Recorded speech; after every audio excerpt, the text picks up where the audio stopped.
A cryptid, as defined by the Oxford Dictionary, is an animal whose existence or survival is disputed or unsubstantiated. By definition, cryptids and the subsequent study of cryptozoology are the pursuit of the intangible, the unverified and the unknown. Derived from the Greek crypto, meaning to hide, contemporary folklore as well as pre-industrial cautionary tales are jam-packed with bizarre, strange encounters with creatures who somehow don't fit into our current model of scientific knowledge. Don't get me wrong, it's easy to brush the myriad of wild claims as local yokel hocus pocus, a farmer who drank a few too many coolers and fell asleep in a field, or a dehydrated hiker hallucinating in the mountains. But they can't all be wrong, can they? Is there a little bit more to it? Well, let's find out. Kicking off at number 5, the Silver Woman. And this story comes from a police motorway patrol woman from Portsmouth, England, who explains that her career regularly confronts her with situations that are both bizarre and unnerving. But this one kind of takes the cake.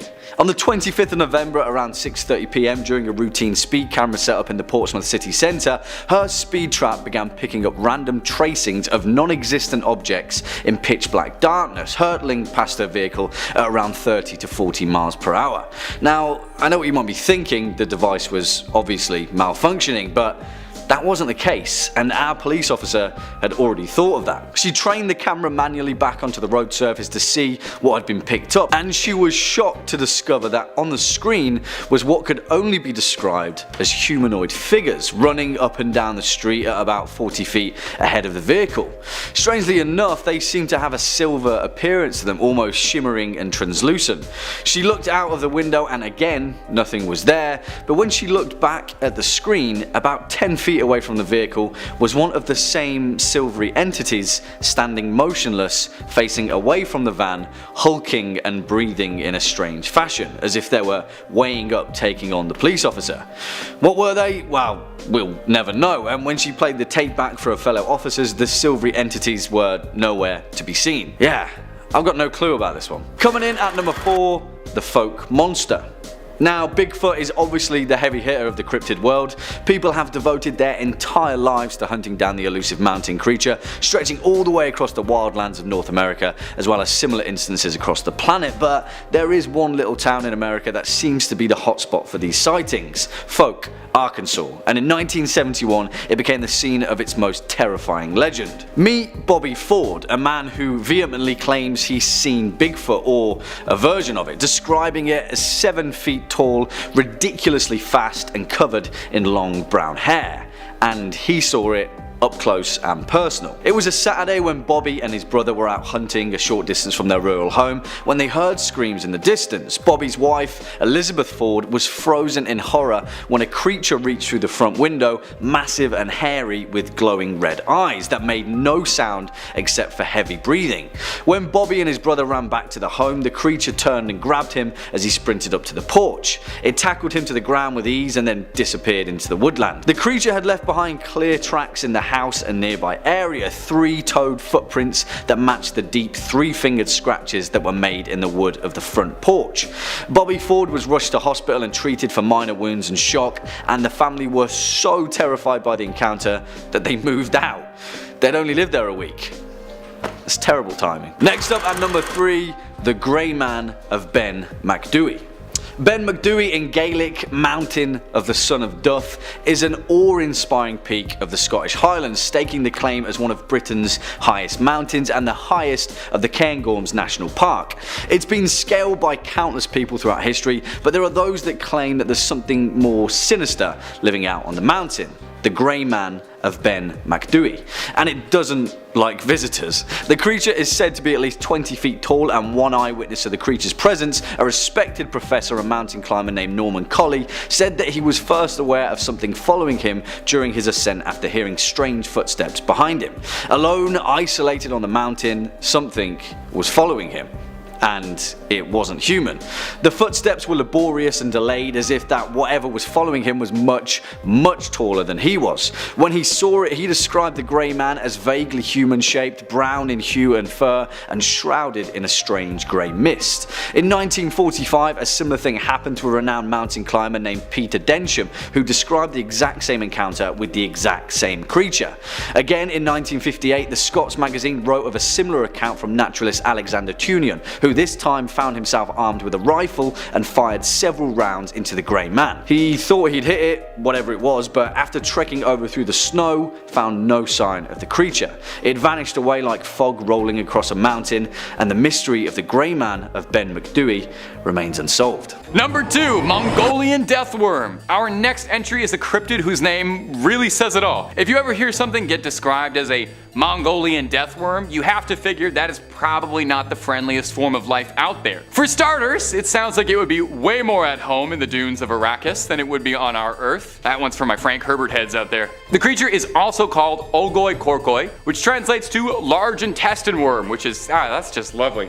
Appetizing. It allegedly lives in the Gobi Desert, has been evading hunters since the 20s when it first rose to prominence. A paleontologist and author going by the name of Roy Chapman Andrew recounted a story he'd heard at a gathering with several Mongolian officials, where they all talked of the worm at great length. Now, no one among them could claim to have actually seen it, but everyone firmly believed in its existence. In this book, he describes the worm as being about 2 feet long, with no head or limbs to speak of, and has such poisonous skin that direct contact is enough to have you buying the farm. It's described as well as having a sprayable venom and an electric discharge. You should probably see a doctor for that. It burrows underground, only coming up to the surface to hunt and eat, presumably. In 1990, Czechoslovakian cryptozoologist, and wow, that's a mouthful, Ivan Macro led a team to try and find the creature in the Gobi Desert. This I love so much because Dune is my favorite book. They use the same technique that the Fremen of Arrakis use to try and find these worms that the Fremen used to deal with the sandworms. They used a rhythmic thumping made from a motor-driven thumper to try and summon the creature out of possible hiding spots. They never found the fabled worm, and that's because they weren't taking spice, so they couldn't see properly. So either it was just a dream, or the thing is very, very good at hiding. And I think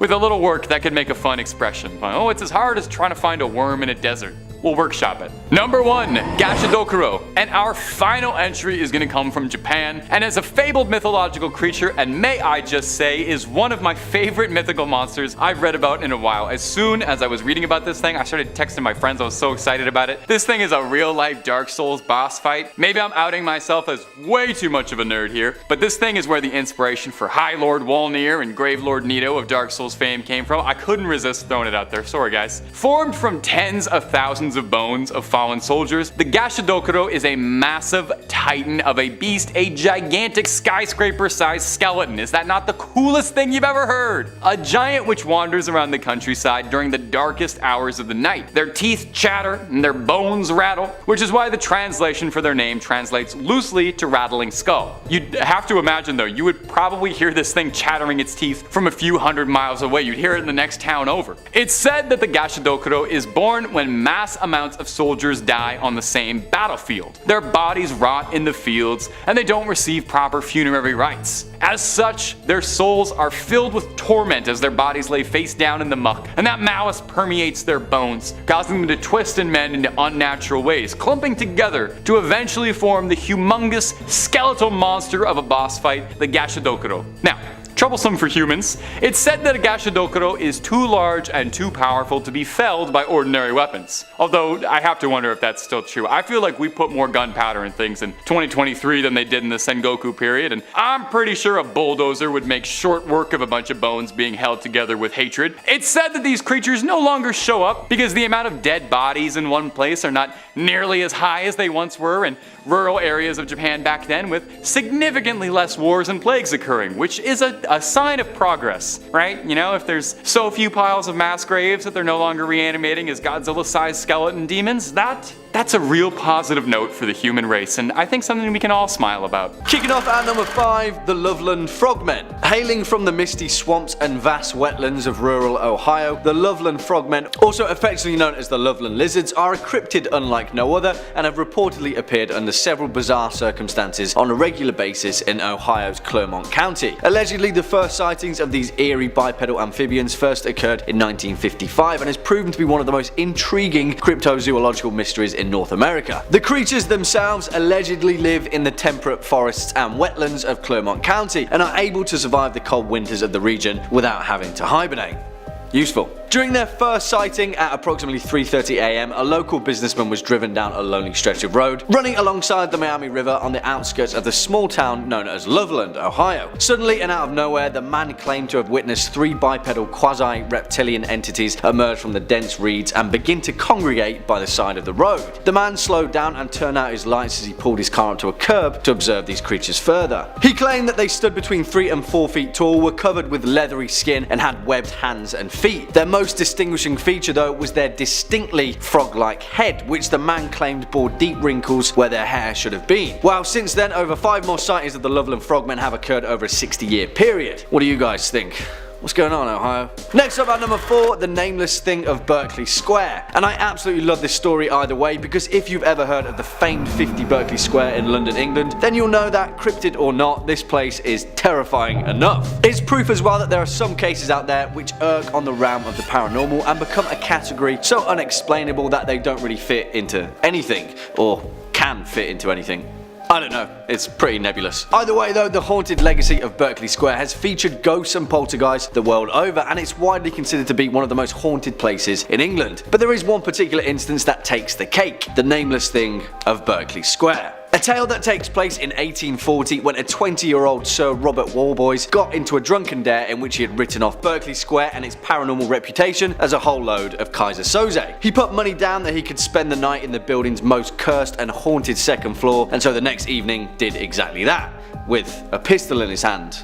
For robbers, I guess, and a makeshift pulley line attached to a bell in case he saw anything out of the ordinary. He drank a whole load of courage and tried to get some shut-eye, but well, of course, young Bobby Warboy's story cuts out there, when the landlord was awoken by the bell rig ringing incessantly and ran upstairs to check on him. He found Robert Warboys dead as a doornail, slouched in the corner with his eyes bulging in terror. Legend has it that the landlord witnessed an amorphous, shadowy form with slime oozing from it, claws and tentacles and all dripping from its form, suddenly slink back into the shadows of the corner of the room and disappear. And since then, tales of the nameless thing of Berkeley Square are more common than any of us would actually like. Number 3, Kamataichi. I think it's really fascinating what each culture's cryptids look like, you know? Each culture creates cryptids and they all put their fun little spins on it, and whenever I get to make these videos, I learn all sorts of really cool mythological stuff that I'd never heard of before, and I sincerely hope you get that out of these videos too. I'd never heard of this next one, the Kamataichi, but I am obsessed with it now. Coming to us from Japan, this yokai, which is like a Japanese type of demon, appears like a weasel except with razor-sharp, sickle-like claws, like a real-life Sneasel from Pokemon. I'm actually amazed there's no Pokemon directly based on a Kamataichi. They seem like perfect for it. They have spiny fur, similar to a hedgehog, like prickly little needles, but they bark like a dog, and their claws could not be any sharper, and they're sickle-shaped. And also, a lot of depictions of them are downright adorable. These funny little creatures are extremely lightweight and have learned how to ride the currents of the wind to travel. They honestly sound kind of like radical in like a California surfer way. The legends of the Kamataichi come out of the Chubu region of Japan, when vicious cold winds were so powerful they would cut people down directly. And these legends would take the form of the spirit called the Kamataichi, which was the winds themselves as this furry little miscreant. It would attack at your legs, causing you to fall down, exposed and helpless, while it sucked at your blood. It's said that no blood occurs from their woundings because of this, as a Kamataichi moves so quickly and sucks it all up. That's almost considerate of it, doesn't leave a stain. These creatures move so quickly, and they're so good at hiding, that they're apparently completely invisible to the naked eye, appearing as nothing more than a sharp, freezing wind on your skin. Amusingly, there's some debate as to whether or not a Kamataichi's true origin is actually nothing more than a silly pun. There's a stance samurai would use called a kamaitachi, translating loosely to sword stance, which would explain you know, it's a sharp thing.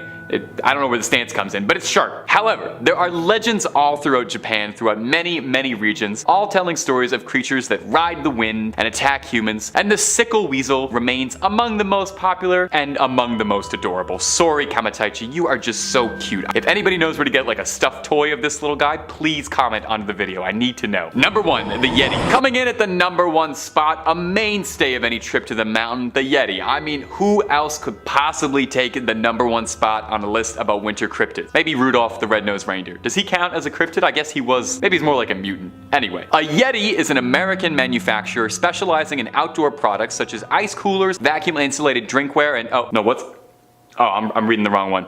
Sorry. Let's do that again. A Yeti refers to an ape-like creature thought to live in the mountains in the Himalayas, standing upright like a man and walking on 2 legs, and is usually pretty big, like 8 feet tall, with long arms, broad feet, and long brownish hair and sunken eyes. It kind of sounded a bit like me, to be honest. While it's pretty common to draw a Yeti as just being like a big giant white gorilla, they're actually pretty different, and most traditional depictions of a Yeti color it with darker fur. They're probably one of the oldest cryptids out there that's still talked about so fondly, with stories of Yetis going all the way back to 326 BC, when Alexander the Great sought out to capture one to see for himself while he was conquering the Indus Valley, although he was told that no Yeti could survive at an altitude low enough to meet him, and Alexander wept, for there were no more Yetis left to conquer. It's got several names. It's sometimes called a Sasquatch, or in the West it's popularly referred to as an abominable snowman, although that's a term by British officers who were stationed in the Himalayas, as no natives to the regions call it that. The name Yeti possibly comes from the Tibetan words Yete, meaning a man-like animal, or from Meti, meaning bear in some Nepalese and Tibetan dialects, which would make a good bit of sense, as it's thought that a number of Yeti sightings over the years that led to it being such a widely recognized cryptid could actually just be bear sightings being mistaken in the frosty air. In fact, there's a theory that Yeti sightings are from hybrid polar bears that had bred with grizzly bears, which has been recorded to happen, just not really anywhere where Yeti sightings are really made, so kinda up in the air. In Sherpa tradition, it's said that a Yeti is a powerful, mystical being, and a Yeti can choose to whom it will make itself visible to, choosing to only appear to those who believe in it. So if you're ever trekking the Himalayas and worried about an attack, here's a little advice for you: just don't believe in it. Although there are a good number of people who believe that the Yeti are an intelligent enough species that just want to be left alone to their own devices, living peacefully in the mountains. Not so abominable after all. Number 4, Teke Teke. Coming in next is going to be a fairly newer urban legend, but it gripped me so much I had to include it in this. It's the Teke Teke. Teke Teke is a legend about the ghost of a student who was slain when she fell onto a railway line, where she was then split in half by a train. No easy way to say that, might as well just get it out of the way. Much like an Onryo, which, hold on to that thought for now, we're gonna come back to that in a minute. She's a vengeful spirit of a wronged woman who lurks train stations at night, stalking out for her victims. She drags herself across the ground using her arms, dragging the spine sticking out of her torso, scraping across the ground, making a horrifying tick-a-tick-a sound from where she gets her name. And you thought that was just like a cute little sounding name, didn't you? Nope. Try if you can. Just try to get the mental image out of your head of a ghost girl clawing along on just her hands and elbows and her spine following along behind her. She's also carrying a giant sickle with her, so there's that too. She's really not much of a farmer, so I'll tell you right now, she's not using that for crops. If she finds you, Teke Teke will chase you and slice you in half. Whoops.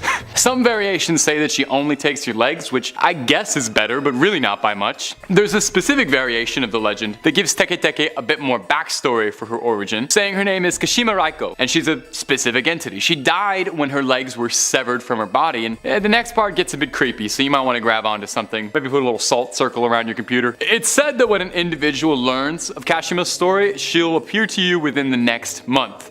So start timing now, I guess. Kashima Raiko is said to haunt bathroom stalls asking where her legs have gone. If you answer in a way she doesn't approve of, she'll take them from you. Incredibly bizarrely, most of all, this isn't the only bathroom themed horror story on this list, and I'm not joking, so we'll talk about that in a minute, but in the meantime sit tight and wait what I can possibly mean. Number 3, Kamakiri. Something I really like about reading about Japanese yokai and their mythological monsters when you read about a bunch of them is that they tend to kind of fall into 2 categories, you know? It's either the most terrifying thing thing I have ever heard in my life. A story of a malevolent spirit that's been wronged and will haunt you and do something unspeakable for a painful death, or they're just like weird little goblins or like weird little ghouls that go around doing silly little things. The kamakiri is one of the silliest little demons I have ever read about, so that's why I'm including them, because they're hilarious. A kamakiri looks like a weird little bird, like a little bird monster, with a razor sharp beak and very pointed claws. They're teeny tiny and very sneaky to move undetected. So what does the dreaded kamakiri do? Are you ready for this? Hold on to something, because this is going to terrify you. It breaks into your house at night and it cuts your hair. They hide in your roof and they wait at night for the perfect moment to strike, and then they go in and they just mess up your perfect do. They layer it all weird. They cut the ends right off. They frost your tips, and they go after anyone, okay? They're not picky. If you've got a head of hair, they want to snip it up. Only the baldies are safe now. They wait until you're asleep. And if you're wondering, you're just sitting there like, why would anyone tell a story about this monster? Why would anyone make this up? It was in periods of Japanese history when long hair was really the only fashion and accepted hairstyle. I would have done great. So the idea of a nobleman having his hair cut in the middle of the night was like spine chilling. These days though, it just makes kamakiri sound like he's like a college prankster than it does a real monster. But that's only half of why I thought this creature was so funny. Aside from the split end touch-ups, a kamakiri cutting your hair is said to be a sign that the victim is about to unknowingly marry a yokai. Shapeshifters like Yorigumo or Kitsune can trick young men into marriage. So the kamakiri steps in and he cuts your hair to let you know you might accidentally end up marrying a demon spider shapeshifter woman. And I just got paid to say that sentence out loud. We made it, ma. Kamakiri, you might win the top 5 scary award for one of the funniest cryptids we've ever talked about on the channel. A solid number 2 compared to my true favorite, Akaname, the demon that comes into your bathroom and eats waste, which I guess would make him number 2. That's the rudest joke I'll ever tell on this channel. I'm so sorry. You guys can cut that if you want. Okay, moving on. Number 2, Akamanto. The Akamanto, also known as the Red Cloak, is a masked spirit and may very well be one of the most evil, weird creatures I've ever heard described in folklore, so just wait till you get a load of this. Now, like any good folktale, there are some local variations in how Akamanto operates, but the elements that remain consistent across all tales are that the Akamanto preys on you during your most personal moments. You know, he tends to come for kings who sit on a porcelain throne. He visits you in the smallest room in the house. He catches you with your pants down. This demon comes for you when you're on the toilet, if that isn't quite getting across yet. I didn't know how to just say it. The Akamanto then offers you a deadly choice, pulls a little matrix on you, and it asks you to choose between red toilet paper or blue toilet paper. Kind of like that one scene from Squid Games with the guy offering the paper. Actually, a little funny trivia, the creator of Squid Games confirmed this monster is what inspired that scene. So a little symbolism about that you didn't know about before, and now you do. Now, it's all a trick question, of course. Neither of the toilet papers this ghastly spirit has for you are anything like the Royale kittens. The red paper means you'll find yourself all cut up, leaving behind quite a mess, and the blue option means you'll be left gasping for air, clean, but slow and painful. The only way to escape the Akamanto's dreaded game is to tell him you've got enough, actually, and thanks for asking, but you're good. No, really, you just have to ignore him tell him you're good, or flush quick and hightail it out of there. You know, don't play it smart with him. Don't ask him for purple. Don't ask him for sandpaper. No wise guy answers. He's a toilet paper demon. He doesn't want to hear any of that. It's said that if you mess with him, you mess with the Akamanto, he drags you feet first into the underworld. At least he doesn't flush you. Why did they make that? Why did the backstory behind the toilet paper demon? I do not know. Okay, number 1, Onryo. And our number 1, I went with the Onryo. And Onryo translates almost literally to a vengeful spirit, and in every definition of the words, that statement rings true. They're also sometimes called hatred spirits, because an Onryo is specifically a ghost of someone who is capable of causing grievous harm to the living. Onryo are almost always depicted as women who were wronged in their life. They're not exclusively women, but majority of them are. They were traumatized by their death, and they spend the rest of their days exacting revenge. God forbid women do anything fun, huh? Nailing down exactly what an Onryo is capable of is difficult, because there are so many countless interpretations of the vengeful spirit. But just know at home that nothing good ever comes out of crossing an Onryo. You can expect things like sleep paralysis, telekinesis, curses, evil magic. Like I said, really nothing good. It's worth noting that as part of the legend of an Onryo, her vengeance can never be satisfied, no matter how many enemies she fells in her wake. An Onryo will go after her lovers, family, whoever she had the most lingering pain pain for. And after she's done with that, well, she'll just attack indiscriminately. You gotta do something with the day, right? Onryo are a very traditional Japanese story, popping up in a lot of performance art pieces like No, Kabuki, and Rakugo, and they even continue to be the center stage in modern works. Probably the most famous Onryo I think most Westerners would know about is Sadako Yamamura from The Ring, otherwise known as Samura if you only saw the American version, and if you have, you gotta fix that at some point for me, okay? And Onryo traditionally is described as wearing a white barrio kimono. She's got wild, unkempt, long black hair obscuring her face, and in stage plays with dramatic white and blue paint, so just she looks like the girl from The Ring, basically. And how does one stop an Onryo? Oh, you don't. Yeah, there's nothing. Once she's coming for you, she's coming for you. So, you know, be nice. Just be nice to the ladies in your life and hope that they never come back as vengeful revenge spirits. Number 5. Day trip gone wrong. When in the wilds of Alberta, people are often advised to be aware of the wildlife that might wander into your path and how to deal with it. It is not uncommon for people to see deer, bears, and even the occasional mountain lion. But one creature that they are not warned about in many of the pamphlets is Bigfoot. As this family found out, this is their story as related by their father. There was still some snow in the bush. We were picking dead tamarack and spruce deadfall to take home for making beanpole teepees in our garden. We had our 3 kids with us, aged around 3, 6, and 8 at the time. My wife and I were dragging the dry fall out of the bush and figuring which ones we could work with. After what seemed like a couple hours, we had a stack of about 25 poles, and we were eating lunch with the kids when things went absolutely crazy. At first we got screamed at big time. Then, stuff comes flying out of the bush at us, like rocks, tree limbs, and sod hunks. Sounded like things breaking in the bush and whacking sounds. It was f***ing nuts. Nothing hit any of us. We had been in that area many times prior in the years, and never had anything like this occur. Our 8-year-old jumped into the truck and locked all the doors, with the other 4 of us doing laps around the vehicle. I grabs our 3-year-old and gets her into the back seat through the window, and I'm trying to figure out who is screwing with us. It is funny now, not so much back then. Now this is weird.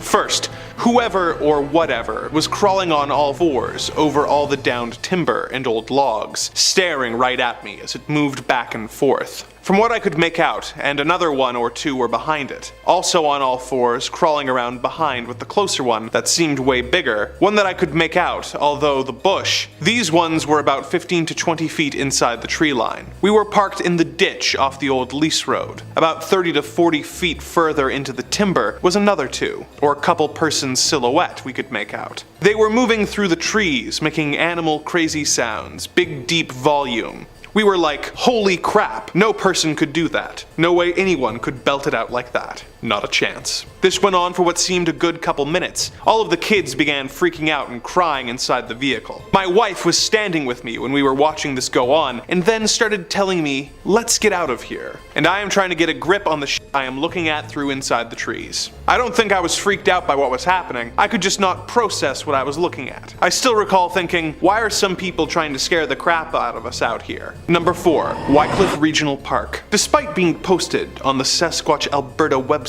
our next tale actually takes place in British Columbia. However, it does feature a man who went out looking for a creature and claims to have come across the legendary cryptid, as well as their young. In his own words, this happened near Wycliffe Regional Park, Perry Creek Road, Cranbrook, BC. I was out a few years ago looking for Sasquatches. I made noises to attract any creature, and I got several responses. They kept getting closer and closer. Then I heard the footsteps, more vocalizations, closer and closer. Then I saw it. For only a second and a half, a large, upright creature with a smaller child creature brushed past my view and disappeared into the forest. I started chasing it, but could not keep up.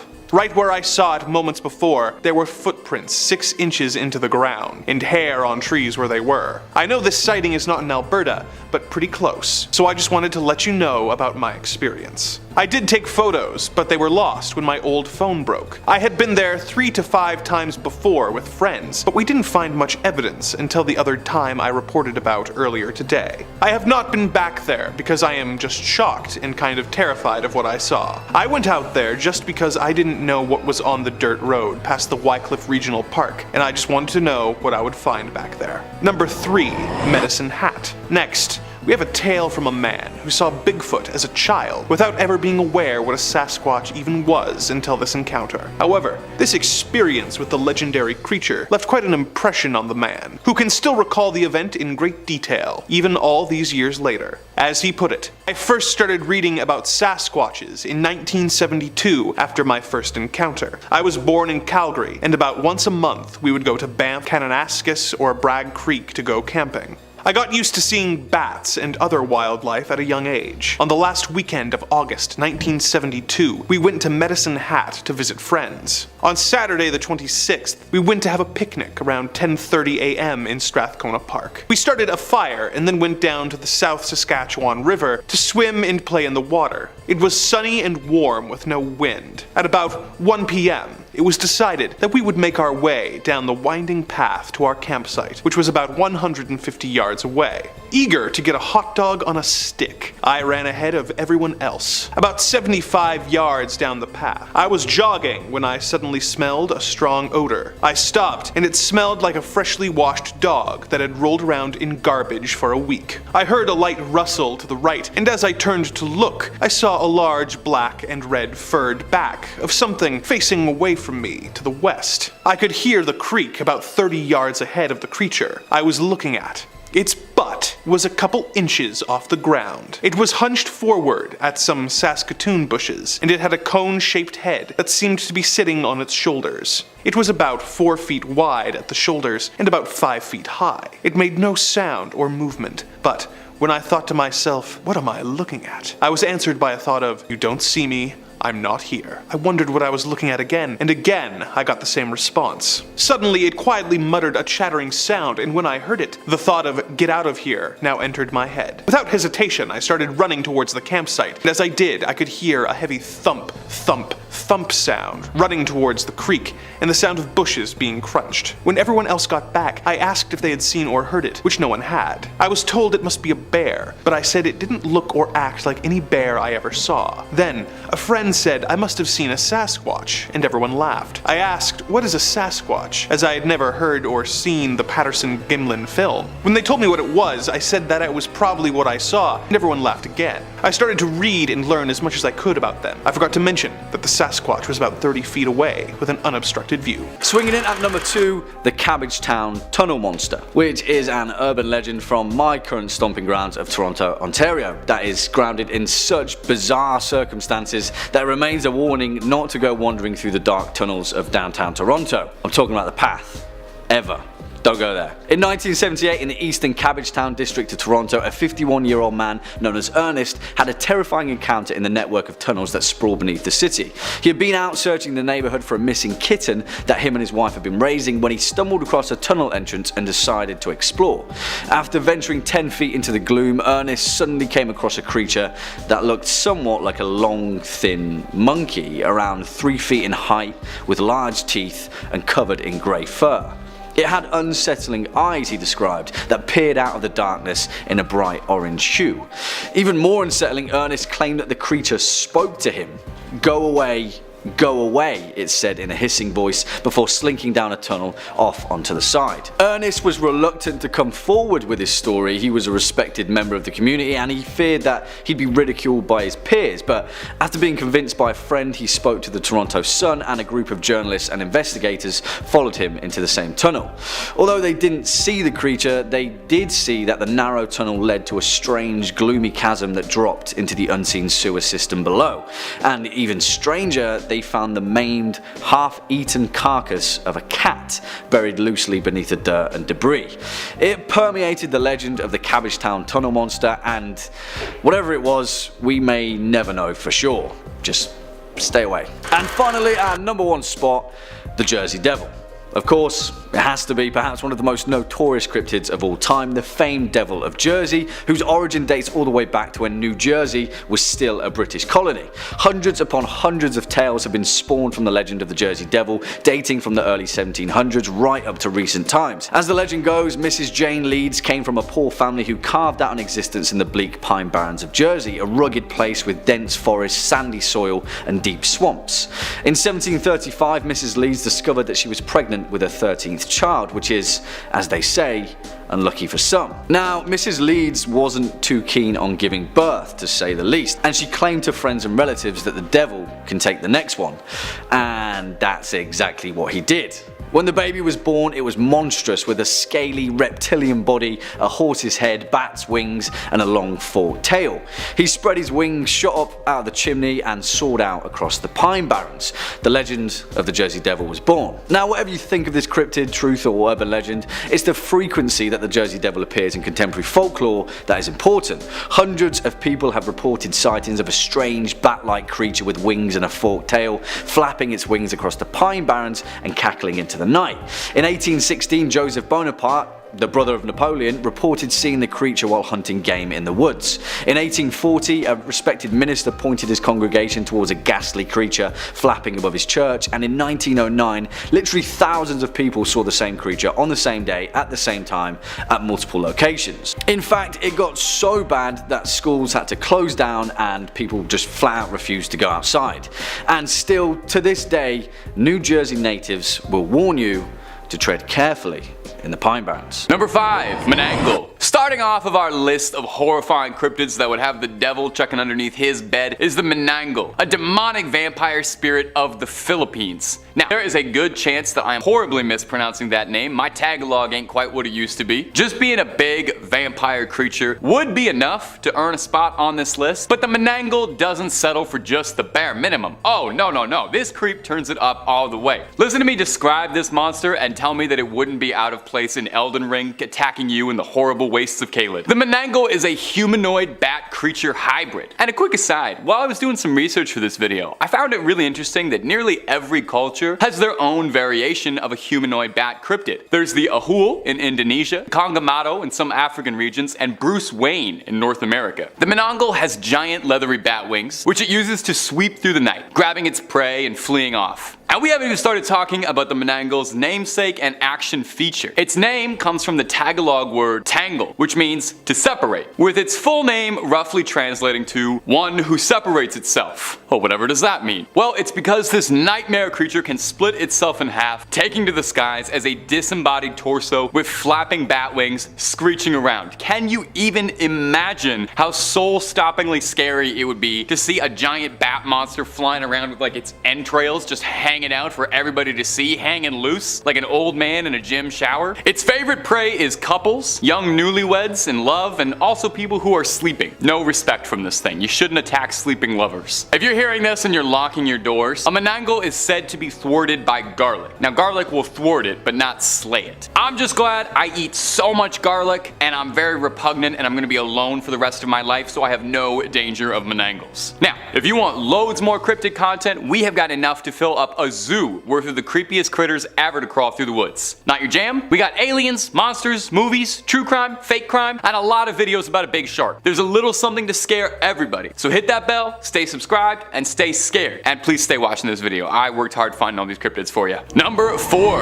Joragumo. One of you delightful little ghouls in a previous video left a comment suggesting this one for me, and I thank you so much for putting me on the trail of this cryptid. I wouldn't have heard about it before, so shout out to the Phantom Spectator for this one. The Joragumo is a monster of Japanese folklore that's kind of like a succubus, but with a bit more of an arachnid twist. I can't say the name of what Joragumo translates to and stay within YouTube guidelines, but just know that it is extremely funny. I will give you a hint. Oldest profession spider. Ask your parents. Joragumo is considered a yokai, basically a Japanese demon. It's a powerful shapeshifter, maintaining the form of a beautiful young woman to seduce its prey and able to transform into a vicious spider to finish the job off. Well, what's she like to eat? Well, she has more acquired tastes than flies and grasshoppers. The Joragumo likes young, handsome men who are lonely and looking for love. When in her humanoid form, she'll seduce them, invite them back to her lair, and well, you can probably guess how it goes. The folklore behind Joragumo is fascinating. In Edo period Japan, spiders were considered to be mythical creatures with alien abilities, which, I mean, come on, totally reasonable. And it was said that the older a spider gets, the more powerful and potent its abilities would become, kind of like a wizard. A Joragumo is a spider that's lived for hundreds of years to be able to shapeshift, and she doesn't even look a day over 25. Not bad. An old folktale tells the story of a woodcutter who fell in love with a woman he met at a waterfall. He visited her every day but grew weaker with each visit. A priest accompanied him one day, and when a spider thread reached out to the woodcutter, the priest yelled, warning the woodcutter that the woman he loved was a dreaded Joragumo. Already ensnared by her spell, he persisted and ran towards the waterfall, where he was entangled in the web and never seen again. Number 2. The Jersey Devil. The Jersey Devil is a fairly popular cryptid and has been subject to all sorts of sightings and stories since the early 1700s, and I bet you can't guess where it usually shows up. That's right.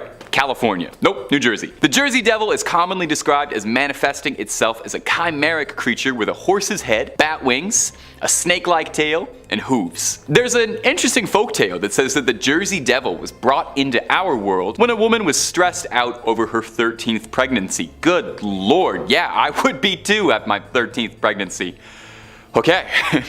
She was nervous because apparently this pregnancy felt different, and I guess if she had 12 others, she'd really know. She said that she felt like the baby that was inside her was the devil. When she was ready to deliver her little newborn, instead of a happy little baby, the Jersey Devil was born, flew out into the night, and then spent the next 250 years terrorizing the New Jersey swampland. The creature is deeply rooted in local folklore, and to be honest, it's kind of beloved around Jersey. It serves as the name for the New Jersey Devils, and it worms its way into all sorts of pop culture, games, movies, TV, music. They love them over there. For years, there have been stories and sightings around New Jersey describing a kangaroo-like creature with glowing red eyes hunting on small animals in the surrounding areas, and lots of blurry photos of bizarre hybrid-looking creatures running around the countryside. There have even been hunts and bounties posted for the Jersey Devil with rewards for its capture. So is the Jersey Devil real, or just a beloved local legend? Number 1. The Hat Man. Rounding off our list is our most recent cryptid on this list, and a piece of modern folklore that is already making a lasting legacy. The Hat Man is a shadow person, or at least thought to be. Everyone who's seen the Hat Man has described almost the same thing exactly, most concerningly. A spindly, shadowy figure that appears to be wearing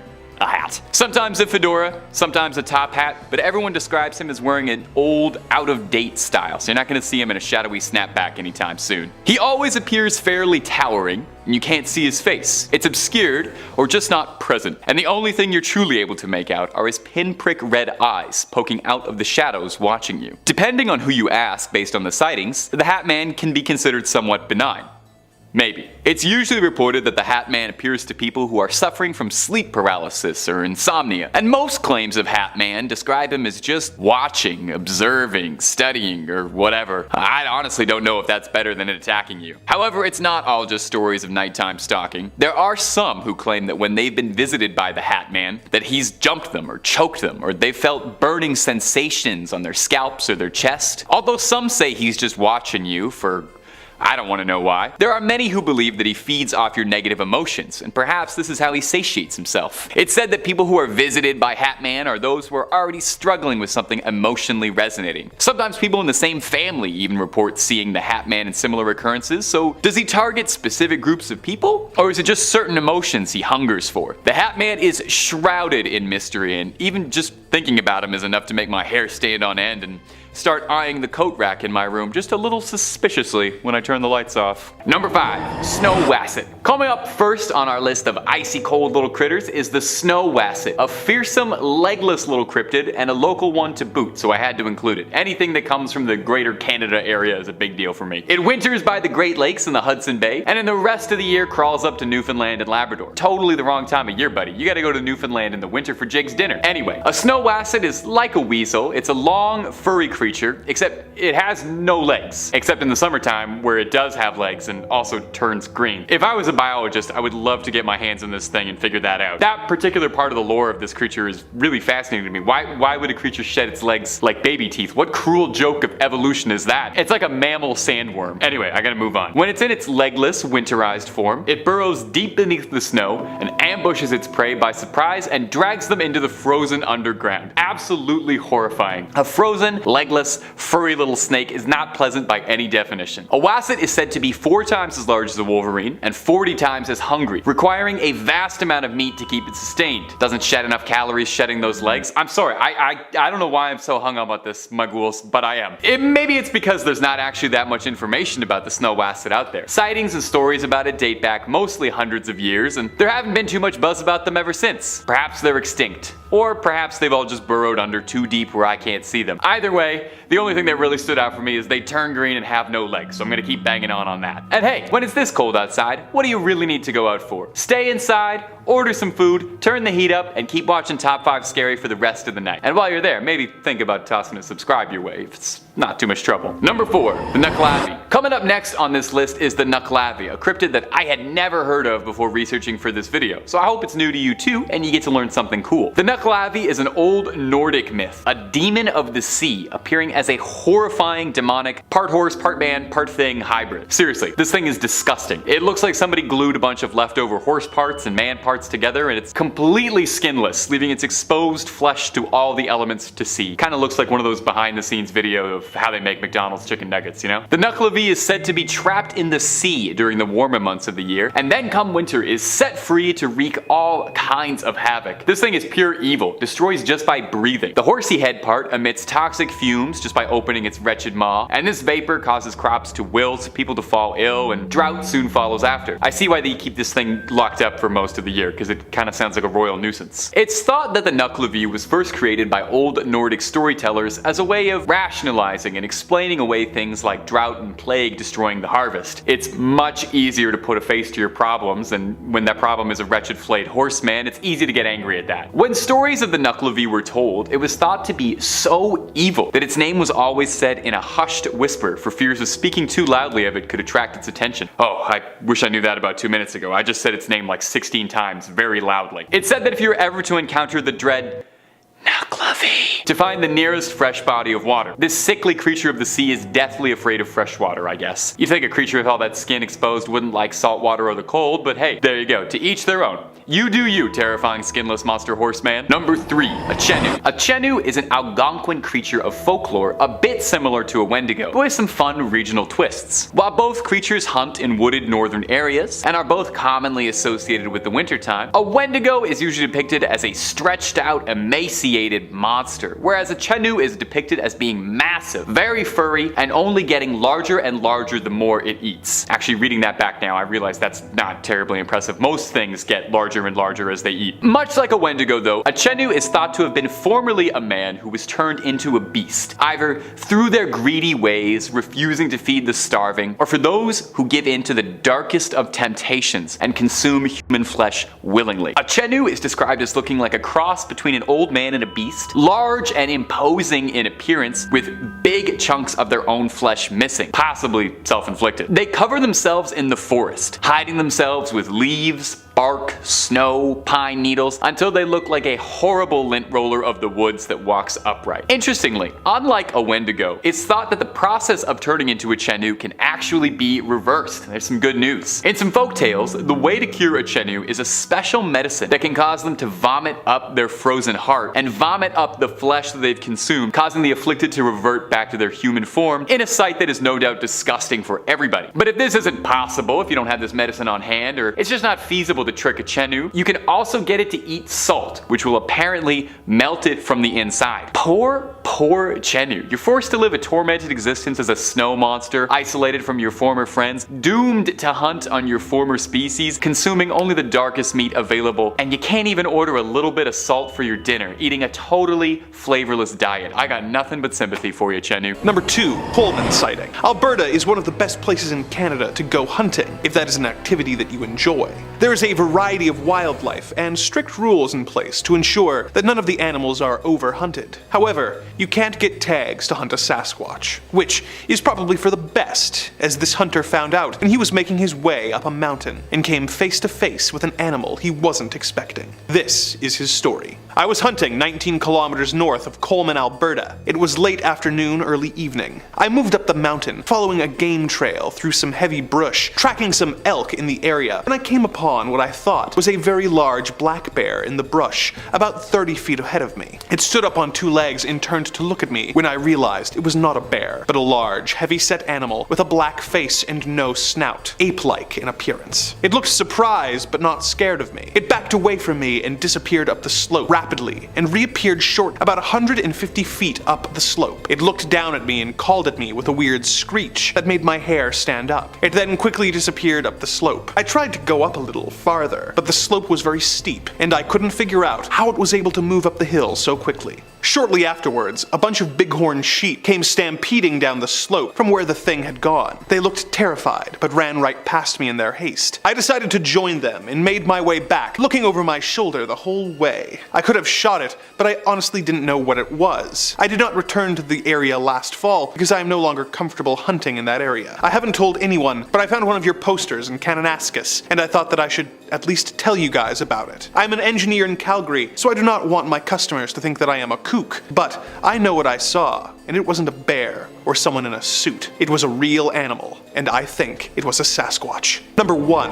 A log driver's waltz. When driving on the roads, it is important to pay attention so you can avoid objects that are thrown at your vehicle, whether it be garbage, rocks, or even giant logs being thrown at you by a cryptid, as this motorist learned in our next story. Driving north on the existing right-of-way. Off to the right and part way up the mountainside was a staging area for logs, pre-cut to length and stacked, awaiting pickup. The beginning of the slope uphill was approximately 100 feet from our truck. The logs were staged about 200 feet up the mountainside. Keeping in mind that as you look up the mountainside, the staged logs become further away from the truck, left of center. These logs weren't overly large in diameter, but I would estimate them at 8 to 12 inches. The vehicle was traveling at roughly 15 kilometers an hour. The weather was slightly overcast with a light mist of rain. Out of the corner of my eye, I saw a log descending from the staging area to my right and being propelled towards us and the truck, passing through the air in front of us and landing off to the left, only feet from us as we passed by. The log appeared to be launched as opposed to falling off the stack. It would be impossible to fly through the air in the distance it did without some momentum behind it. At this point, I accelerated and removed myself as quickly as possible from the area. Not knowing if this is a hot spot for sightings or not, most likely this just becomes another story without verification. I cannot state that this would be a Sasquatch or Bigfoot incident, but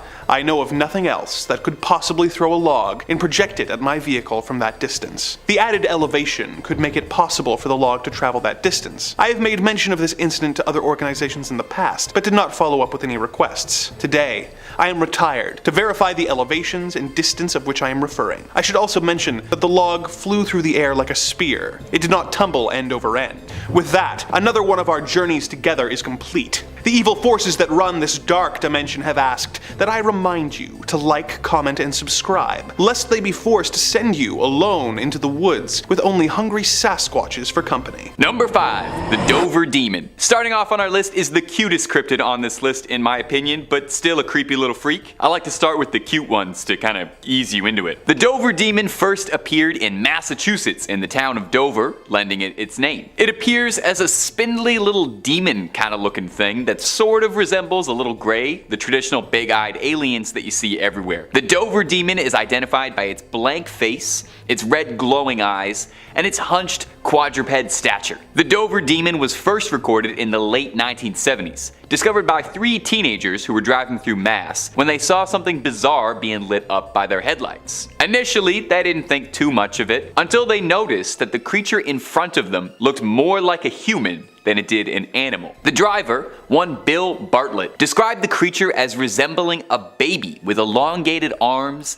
tan, sandpaper-like skin, which was coarse looking, and no nose, ears, or mouth to speak of on its bulbous, enlarged head. Bartlett claims that he only got a good look at it for a few seconds before it vanished off into the night. Now, there are some who speculate that the Dover Demon is capable of rendering itself invisible, or camouflaging itself because of the description of this story, and that during daylight it prefers to hide itself in the trees of Dover. Now bizarrely, I think, some skeptics write off the Dover demon by claiming it was just a baby moose being seen at an odd angle or under strange conditions. And I don't know if I really buy that. I've never seen a baby moose at night in headlights, but I have seen a baby moose. They would have a bulbous head or front-facing eyes, and a baby moose doesn't have that, so I don't know if it's all that. A more pressing question, I think, is if the Dover demon is a cryptid or perhaps a visitor from another planet, because it does look a lot like the descriptions of the little greys. Now there's a bigger philosophical question there. Are aliens cryptid? Let me know about that in the comments below. And if you like hearing stories about cryptids and aliens, well, I have some great news, my friend. We got loads of cryptid videos on the channel, so get comfy,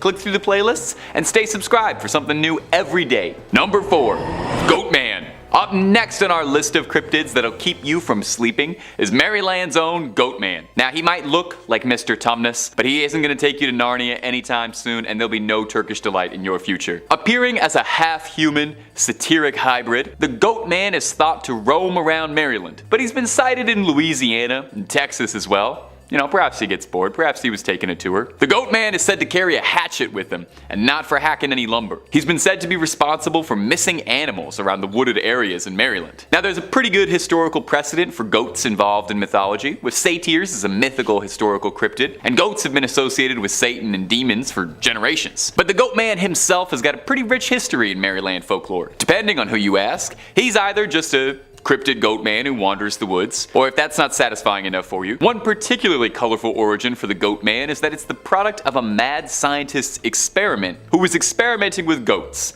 and when it went astray, the goat man broke loose and started attacking passersby with an axe. I really like this one, and I choose to believe it's 100% factual. The goat man is a pretty popular folk story with teenagers, with urban legends describing the beast hunting down those who are looking to spend a little quality time at Lover's Lane. It's said he'll come and bleat ya. Bleat, like beat. It's a goat pun. It was pretty bad. Do goats do that, or is this sheep?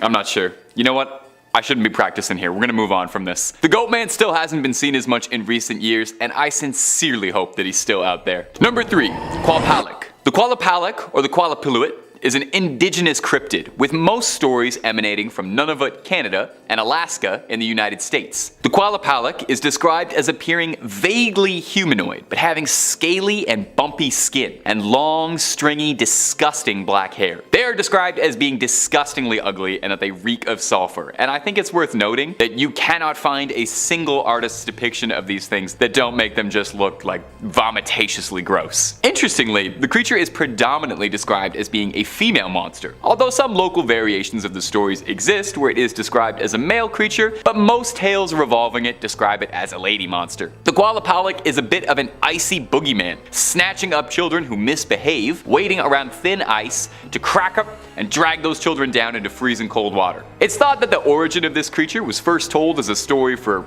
practical purposes, as a pretty good way to get kids to not walk on thin ice is to tell them that they'll be grabbed by a gross ice demon. Allegedly, when they grab a child, they stuff them inside their leather burlap sacks, then scurry back downwards into the water. It's said that you can hear a knocking under the ice as a last warning that they're about to strike. Now maybe this is just a personal experience I had, and maybe some of you also had this as a little kid, but I was read a children's book called A Promise is a Promise, a Robert Munch classic, that featured a Qualpalic as a villain that was trying to get a little girl to bring her younger siblings to the Qualpalic as a little snack, and it terrified me so much. I didn't even live anywhere near thin ice and I was scared about it. It scared me bad. Wiry black hair and sunken little eyes got me. Maybe it's not relatable at all, but I thought I would share that. I definitely didn't spend any time near thin ice afterwards. Swinging in at number 3, the Kinderhook Blob, which is just a great name, really, isn't it? And if I'm being honest, the legend of the Kinderhook Blob is exactly what cryptid tales are made of, so strap in. It's sometime in 1962 New York, and on 6 separate occasions, multiple witnesses encountered a floating, mysterious blob-like creature that was so terrifying in its form that 2 men armed with shotguns fled in terror. The initial encounter was from a 10-year-old boy named Hallenbeck and his 7-year-old cousin Chari. They were playing in the dense woods nearby the house when all of a sudden they both heard this really high-pitched high-pitched whistle noise, and suddenly, from behind a nearby pine tree, they witnessed a white amorphous object appear in full view, which slowly began writhing toward them. On 5 more occasions, which insanely would happen over the next 12 years, all the way until 1978, dozens of eyewitnesses would explain in vivid detail similar accounts of an amorphous white blob-like creature that would emerge from the woods, often attaching its tendrils to trees whilst incessantly making its way towards its victims, causing them to flee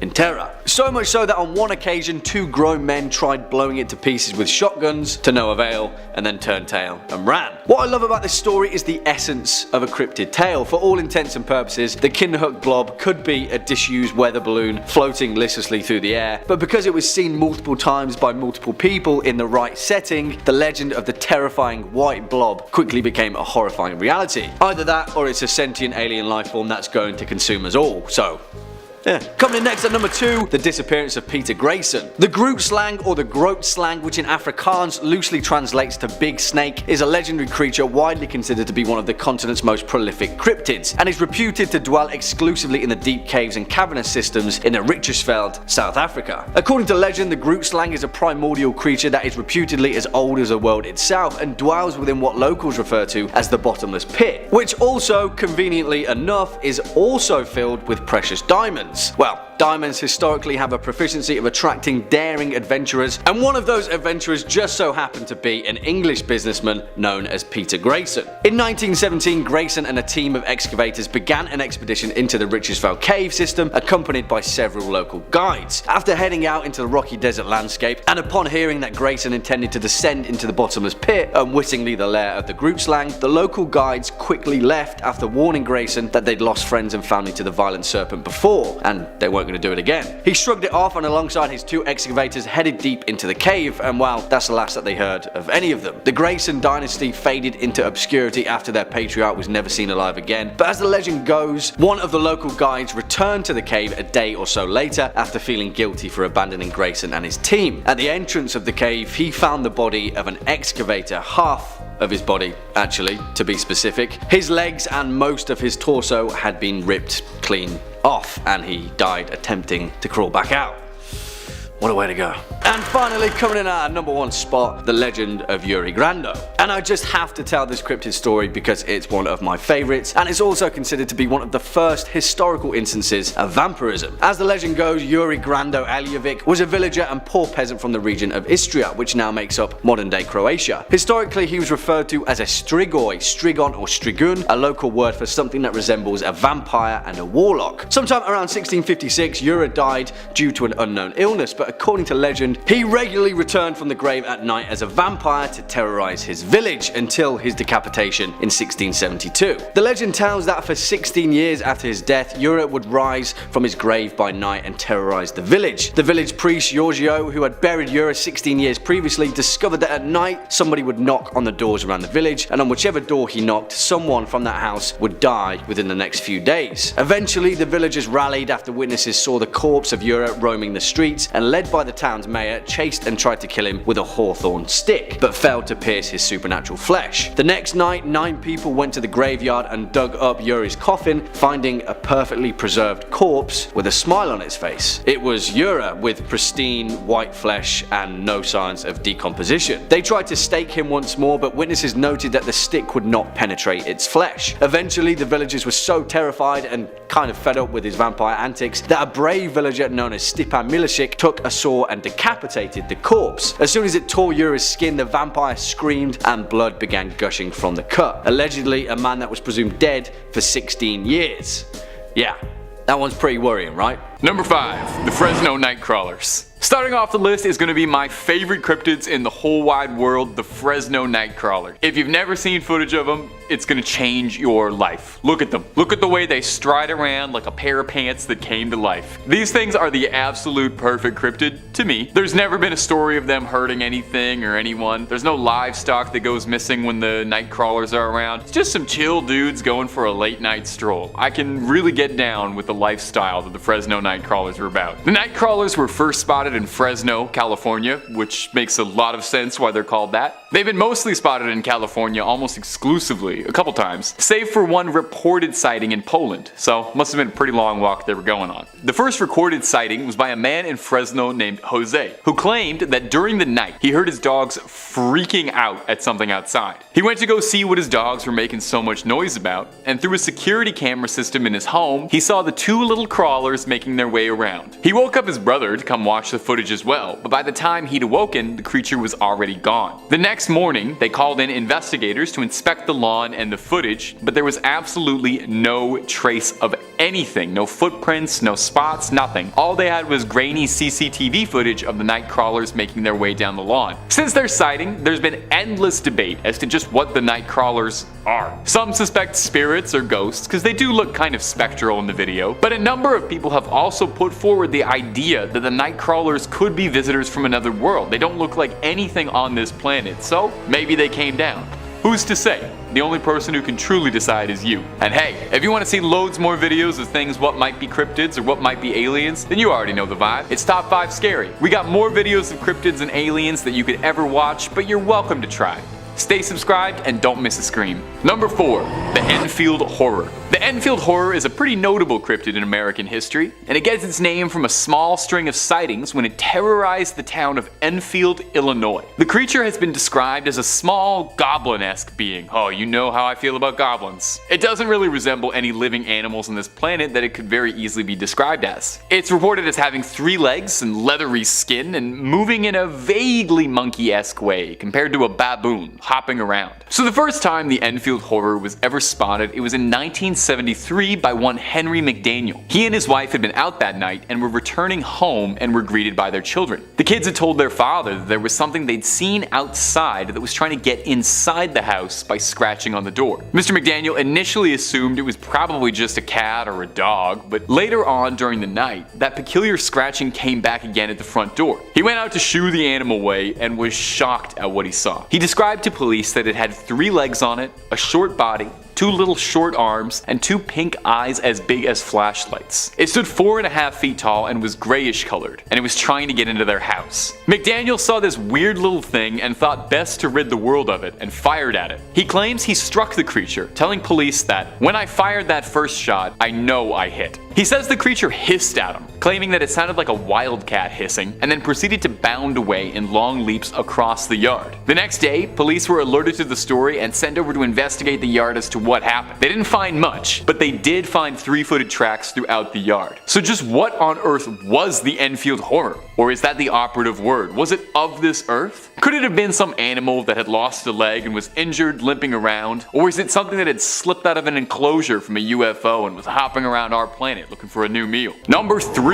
The Beast of Exmoor. Whoa! With a name like the Beast of Exmoor, this thing's gotta be good, right? The Beast of Exmoor sounds like something you and a party of adventurers would set out to slay to restore peace and balance to Eternia. So what is the mighty Beast of Exmoor? Well, it's in Exmoor in the UK, which is a real place and not a fantasy castle, where it gets its name, and locals tell the story of a gigantic elusive cat. In the 80s, there were all sorts of stories and sightings of a massive cat being described as similar to a puma or a panther being spotted around the Exmoor area. A farmer around the area claimed that he had lost over 100 sheep in his care, and all of them lost in strange, unnervingly violent ways. Injuries that looked like a feral creature had mauled them. Skin peeled back, skulls crushed, throats cut. This grew the notoriety of the elusive creature, and where all these sightings come from. People would claim that they'd see this huge beast like a black leopard stalking the plains. In fact, it was theorized for a while that it was possible that the Beast of Exmoor was a cougar or another big cat that had been owned by some sort of exotic collector, not naming any particular reality TV big cat owners, that had either gotten loose or let out into the wild to roam free, wreaking absolute havoc on an otherwise sleepy countryside. The problem got so bad that the Daily Express, which admittedly is a gossip rag, offered a cash reward for anyone who could bring the body of the Beast of Exmoor. Unfortunately, Geralt of Rivia was preoccupied, so no one was able to to take this deal up. In 2006, a Devon farmer noticed the bones of a puma on his estate, which is odd,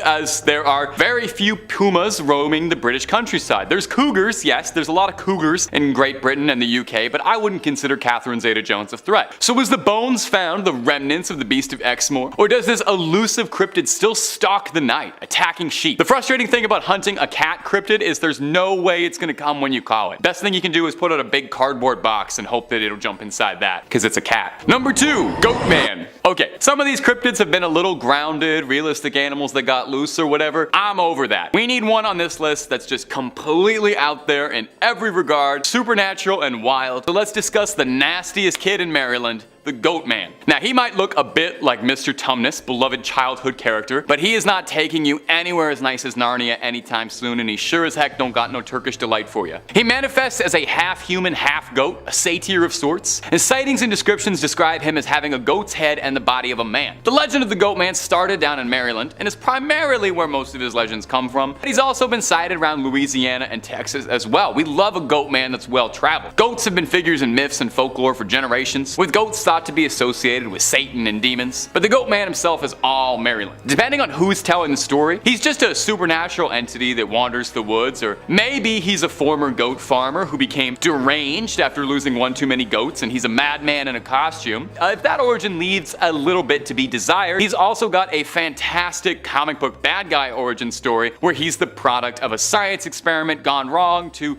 I don't know, merge a man with a goat, I guess. Anyway, he breaks out of the lab Stranger Things style and creeps through the woods, hatchet in hand, attacking passersby dare disturb his territory with an axe. The Goat Man was a fairly popular campfire story and urban legend through the 70s and 80s amongst teenagers, where the creature was said to haunt Lover's Lane, looking for canoodlers where he'd split up the action with a sharp axe like he's Jason Voorhees with a set of horns. For any of my Maryland viewers, shout out for me. Is Goat Man still a big deal? Do the kids still tell stories about him? I love this guy, so I am curious. Number 1, the Hat Man. Now, a lot of these entries and stories and cryptids have been told for generations over and over, so I think it's only fitting that I get with the times a little bit and we start talking about a modern cryptid. The Hat Man is the most recently talked about cryptid on this list, if you can call it that. Is cryptid the right word for a shadow person? I don't know, but it's my list, and if anyone wants to correct me, the Hat Man is welcome to come down to the studio. Interestingly, almost everyone who reports seeing this mysterious Hat Man describes it almost exactly the same way. A spindly, tall, shadowy figure that is wearing a hat, hence the name. Some people see a top hat, some see an old, like, newsman's fedora. Everyone says his attire is out of date by a century or two, so no new era fitted on this guy. You can't see his face at all, just shadows, and the only thing you can make out are his dead, pinprick eyes, shining red in contrast to the darkness of the rest of his physique. And he is watching you. Now, what does the Hat Man do besides checking in on you at night? People who report seeing him appear to be people who are suffering from sleep paralysis or insomnia, and most sightings or reports describe him as being benign, if not terrifying. Watching you, studying you, what have you. There are some, however, who claim that he's not just a visitor and he's a little more sinister than that. Some people tell stories of getting an appearance from the Hat Man and feeling choked or burning sensations on their scalps or chest, or just feeling like a general overwhelming terror and nausea, which I think is totally reasonable if there was a shadow demon in the corner of my room watching me. Now, some people who've seen him claim that he feeds off your emotions, and that the people who are visited by the Hat Man are those who are already struggling with something like great stress or mental illness, which is probably definitely not made better by a shadow demon. Sometimes people in the same family claim that they can see him. So what's he doing? Is he targeting specific people, or is it certain emotions that he hungers about? Thinking about him already is enough to make my hair stand on end and squint at the coat rack in my room when I turn the lights off. I think I'm gonna sleep with just the lights on tonight, just to like be safe and make sure my cats don't bump into anything or anything. Number 5, weird deer. Coming up first today on our list of strange sightings is going to be this first clip, which was lovingly uploaded to TikTok with the caption, "WTF deer." Now, of course, we all know what that means, but if you're not familiar with internet acronyms, WTF stands for, well, that's fantastic. And when you see the condition this deer is in, you'll probably say WTF too. In the clip, we can see a deer getting the heck out of Dodge, scampering out of the woods like somebody just flatlined Bambi's mom. It looks frightened, as if it knows something is up. Well, not even a few seconds after we're introduced to our deer, whatever has this deer so scared that it's causing to freeze up like a deer in headlights, a second deer comes running out with a head that's twisted every wrong way. The thing is checking its rear views while also looking forward. The snarled deer then charges forward into the night, hopefully to never be seen again. Now, when this was uploaded, the intent was that this was a skinwalker caught on camera. Skinwalkers, of course, being Dene or Navajo shamans who have been cast out of society for their practice of black magic and unsavory communion with spirits. They're outcasts from society, exiles. And they're traditionally said to be able to take the form of animals if they wish. They're considered witches, not cryptids, and it should be stated too that indigenous people don't particularly enjoy these stories being repackaged. Now, in this clip, it seems to me like this is a deer with a bad neck injury, or maybe a manufacturing defect of some kind, struggling to survive. Now, while anything on this big blue marble is possible, to me, it's more likely this is just a deer who's probably in extreme pain than it is a shape-shifting witch. Personally, if I could shapeshift, I would shapeshift into a deer that had a regular neck. You let me know what you'd shapeshift into. And if you're looking for more footage of shape-shifting animals, creepy crawlers, ghouls and goblins, ghosts, conspiracies, true crime, fake crime, and a whole lot more, Top 5 Scary has all of that and then some. Seriously, if you can think it up, we've got a video or two on it. So click on through, hit subscribe, please make sure to hit that little bell so you don't miss anything. But if you do me a favor, do that at the end of this video, because I got 4 more weird things found in the woods coming up for you right now. Number 4, friendly neighbor. Our next clip is one that maybe you've seen before if you're like me and spend the days trolling the web for supernatural content, as it's a pretty freaky one. Now, there's some skepticism all around this script, you know? I'm naturally a bit of a skeptic. I'm more of a Scully than a Mulder. But this next clip is pure weird. We can see someone or something crawling around in the woods. Now, it looks human, but isn't that the whole point, to look deceptively human? Well, whatever this humanoid is, we get an up-close and personal look at this thing crawling in an extremely comfortable way that doesn't look human. Humanoid moves like a zombie, moving like a puppet with tangled strings. Now, I would think a shapeshifter, if they got caught by someone, would transform into a wolf or a cougar or maybe a hawk and get on out of there, right? And maybe we're catching this creature at a bad time, mid-transformation, as we see the humanoid attempt to build up a bit of momentum by getting down on all fours and trying to accelerate forward. Now, I do feel like I have to address the elephant in the room here. I don't want to talk down to you or play ignorant. Now, this could be a shape-shifting witch of legend, but we should also address the very real possibility that this clip of someone shirtless walking around on all fours behaving extremely odd in what looks to be a backwoods part of Virginia, maybe. This could very easily be someone on substances, or all of the substances, entirely possible by the way that little walk is going.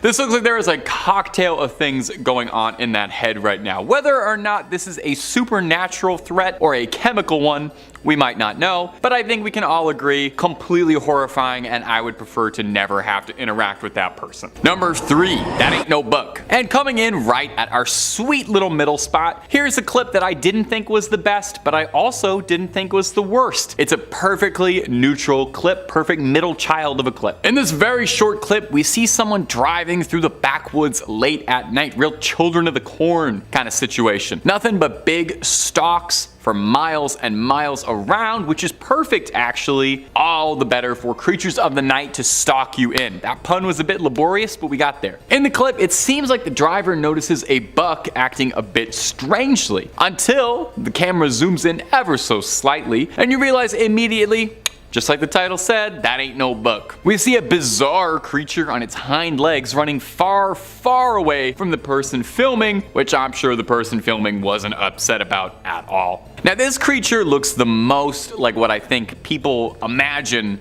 a skinwalker looks like when they imagine it. Some wretched mix of flesh and animal skin running through the night hunting for prey. I'm actually not sure what this could be. I mean, it could be somebody, again, on some substances running through the woods late at night. A lot of these, I've always got a possibility for what these creatures could be. I like to think I have a reasonable explanation for everything, but this, I don't know. All I can tell you for sure is that ain't no buck. It's an unexplained sighting caught on camera, after all. You want me to try and explain the unexplained? That's the whole purpose of it. They're unexplained. You simply can't explain them. Coming in at number 4, we have Yowie. Yowie, also known as Yehu, Yori, Hairy Man, or Yahoo, is a fanged humanoid creature or great ape featured in Aboriginal mythology along with Australian raptors or Burrinjaw. It is considered to be the Australian Bigfoot and contains many primate-like features, indicating that it is an undiscovered species of great ape. Yowie is described as being one of the most aggressive Sasquatch species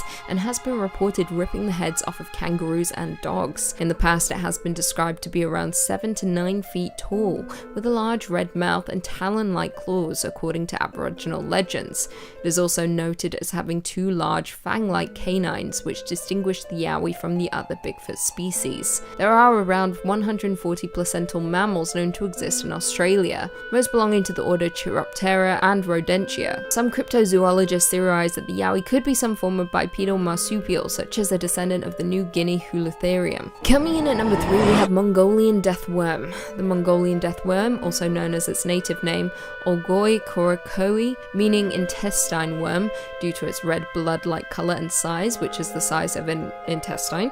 It has often been described as around 2 to 7 feet long and possesses the ability to spit out a corrosive yellow saliva and generate blasts of electricity. Mongolian nomads believe the giant worm covers its prey with an acidic substance that turns everything a corroded yellow color. Legend has it that as a creature begins to attack, it raises half of its body out of the sand and starts to inflate until it explodes, releasing the lethal poison all over the victim. It is said that the livestock and humans are its main prey, and because Mongolia had been under Soviet control until 1990, there is very little known about the cryptid. Nobody is entirely sure what the worm actually is, with some experts claiming it to be fake due to the Gobi Desert being too hot an area for annelids to survive. Some have suggested it might be a skink, but they are said to have little legs and scaly skin, whereas witness accounts have specified that the worm is limbless and smooth-bodied. In 2005, an expedition from the Center for Fortean Zoology crossed 1,000 miles of the Gobi on the track of the death worm. They concluded it was likely a large unknown type of worm lizard, and the powers that were attributed to it were apocryphal. Coming in at number 2, we have Ahul. The Ahul, or the Athol, is a winged cryptid often portrayed as a giant bat or even a flying primate depending on the variation. Tales tell of it living in the deepest parts of the jungle of Java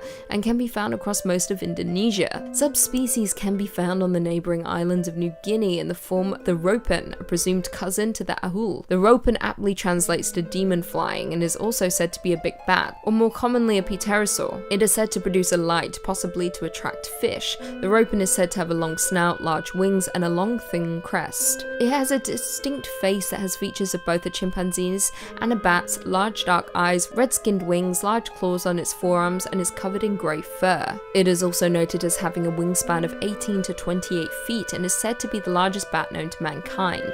Now back to the ahuls. They are said to be covered in a thick brown or black fur much like fruit bats, but unlike bats have a long powerful legs and claws and are supposedly capable of pouncing on and snatching up living prey, including humans.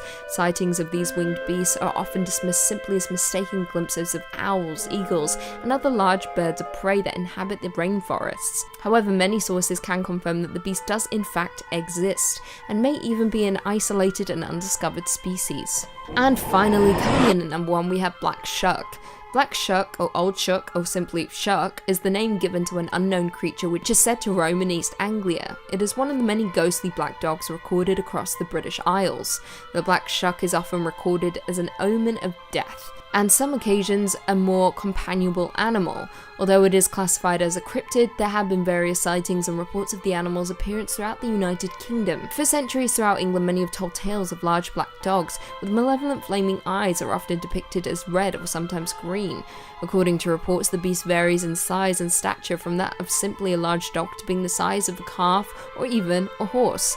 Other accounts report that Black Shuck as floating on a carpet of mist, or even appearing headless. According to folklore, the Shuck haunts East Anglia, primarily coastline, graveyard, side roads, body of water, and dark forest. W.A. Dutt, in his 1901 Highways and Byways in East Anglia, describes the creature, I quote, "He takes the form of a huge black dog and prowls along the dark lanes and lonesome field footpaths where, although his howling makes the hearer's blood run cold, his footfalls make no sound. You may know him at once, should you see him, by his fiery eye. He has but one, and like the Cyclops, is in the middle of his head, but such an encounter might bring you the worst of luck. It is even said that to meet him is to be warned that your death will occur before the end of the year. As I stated before, the Black Shuck has been reported many times, with one of the most notable reports being the appearance at the churches of Bungay and Blyberg in Suffolk. On August 4th, 1957, Black Shuck was said to have burst in through the church doors to a clap of thunder. He ran up to the nave, past a large congregation, killing a man and a boy and causing the church steeple to collapse through the roof. As the dog left, he left scorch marks on the door, which can be seen at the church even to this day. Number 5. Some strange noises. One of the creature's signature calling cards is said to be its horrific wails, its pained shrieks that don't sound like any animal you'd recognize. It's also said that it's been able to imitate human voices to better lure out its prey. And perhaps those disconcerting sounds were caught on tape as recently as 2019, when a series of howls and shrieks left a hunter and a government biologist searching for answers as to what was going on in those woods. Gino Mikas was hunting with his wife and grandson in northwest Ontario in a fairly remote rural area, about 50 kilometers away from the nearest sign of civilization, most likely an en route. Sorry, rest of the world, that joke is just for Ontario. It's a Canadian cryptid, what can I say? At first, I thought it was a moose, but my mind changed when it screamed again and again. Mikas is an avid hunter, a resident of Sioux Lookout, and knows his way around the woods and what creatures should be living in it. He added on saying, "I've heard many different animals in the wild, but nothing like this. I grew up hunting with my grandfather for the first 12 years of my life. The howls initially came from the distance, but soon appeared closer." We've got the clip, so why don't you take a listen for yourself and see what you think.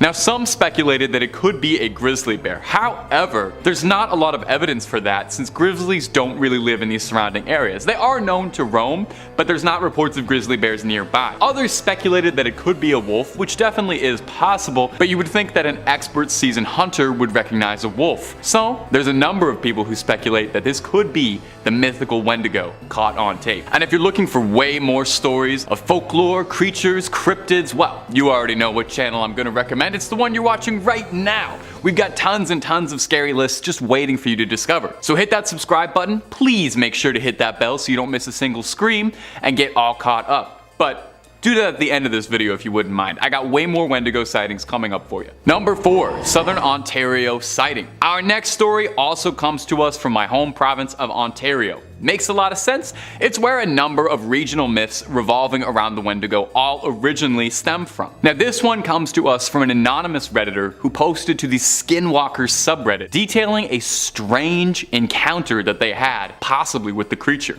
You take a listen to this. "I decided to take my dog out for a walk this afternoon and not put my headphones in. As we were walking along, I heard a voice calling out my name in a sing-songy way. I stopped and looked around and I called for my dog to come back to me, and he stopped where he was and stared at me for a while and then eventually came to me. I didn't acknowledge it. I walked around a little more and still didn't see anything. Now, I live with my parents, and my mom knows that stories about skinwalkers freak me out. A few days ago, we were having a bonfire, and she hid and tried to call for me in a scary voice to freak me out, so I assumed this was the same thing happening. I continued walking and I heard, 'Come over here,' and I was so freaked out because this sounded like it was my voice saying it, and I heard this so much more clearly, like it was coming from inside my head. I have no idea what was out there this afternoon, but I can tell you for certain I will never walk out there without my headphones on again. Can honestly say this was the weirdest experience of my life." Now, if you believe the legends and folklore, if you hear the creature calling out for you, the only correct thing to do